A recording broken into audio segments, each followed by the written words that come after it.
Hello, welcome back. In this video, we're going to learn a way that'll help us remember the polyatomic ions. So remember that the polyatomic ions were the group of ions that we treat as a unit. And we talked about this before that a lot of them end in either ATE or ITE. Not all of them, but a lot of them.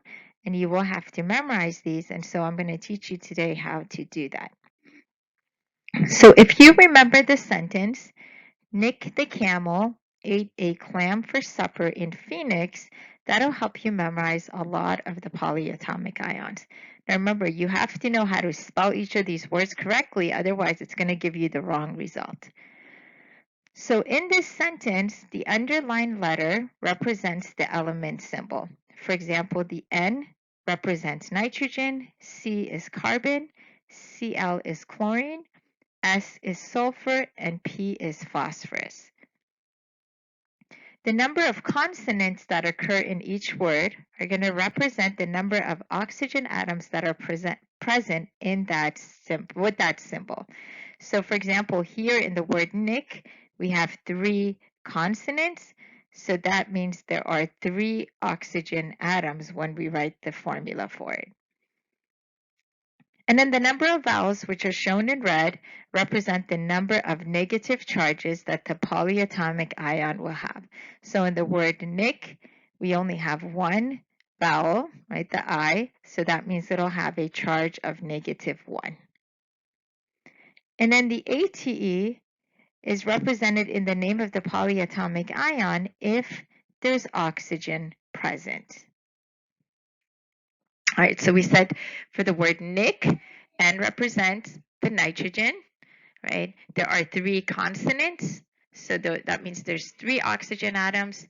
There is 1 vowel, so charge of -1, so that's NO3 minus, and that is called nitrate. Okay, so these parent names that I'm going over with you guys all have the ending ATE. That's why we say Nick the camel ate a clam, because they all end in ATE. Okay, so now let's look at the next slide, camel.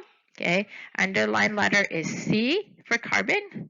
Okay, there are 3 consonants in here. The 3 letters that are in black are consonants.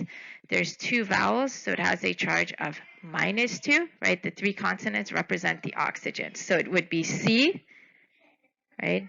O3, and then charge of 2 minus. The 2 minus because there's 2 vowels. And this is called carbonate. Okay, clam is for chlorate, right? So Cl is the underlined letters for chlorine. There are 3 consonants in here, so 3 oxygens. There is 1 vowel in here, so charge of -1. So this is ClO3 minus, which is called chlorate. Okay, supper, underlined letter is S for sulfur. There are 4 consonants in here, right? S, P, P, and E. There are 2 vowels in here, so SO4, 2 minus, and it's called sulfate. Okay, so you might think it should be called sulfurate, but it's the base name we're taking, so sulfate. Okay, and then Phoenix, remember, you got to remember how to memorize this to be able to get it. The underlined letter is P. There are 4 consonants, 3 vowels, so P, right? O4, the 4 consonants mean 4 oxygen. The 3 vowels mean charge of 3 minus.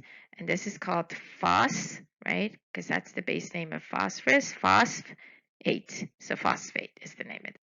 All right, so now that we have the parent names ending with ATE, now we're going to come up with a new rule that if the number of oxygen atoms decreases by 1 in the parent name going to the new polyatomic ion, then we change the ending ATE to ITE.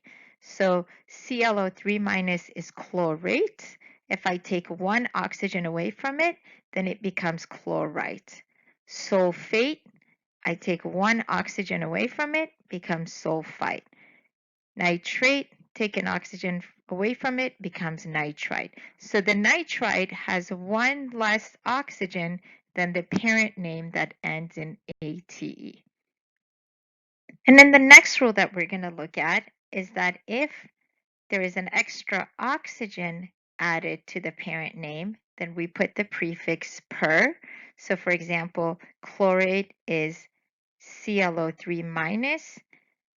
If it becomes ClO4 minus, or we add an oxygen, we make this perchlorate. So we add the prefix per at the beginning if there's one more oxygen. Per means more.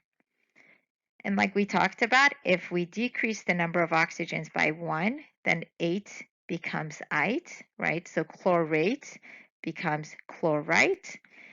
And then the last rule that we're going to look at for this is that if we take the parent name or the compound and take 2 oxygens away from it, then we have to make 2 changes to the name as well. One we've already looked at is that the ATE becomes ITE, and then the other, for the other oxygen, is that we're going to add the prefix hypo. So chlorate going to hypochlorite, the number of oxygen atoms decreases by 2.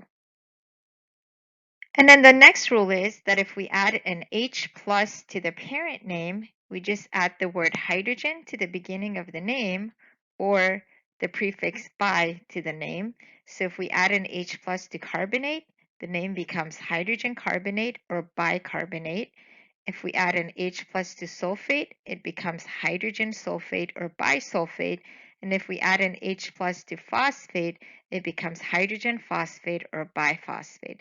And also notice that because we're adding an H plus, the charge becomes 1 less negative because H has a positive charge on it. And so the charge changes as well. Okay, so that really just leaves you with these these 8 polyatomic ions to memorize if you remember the mnemonics I just gave you.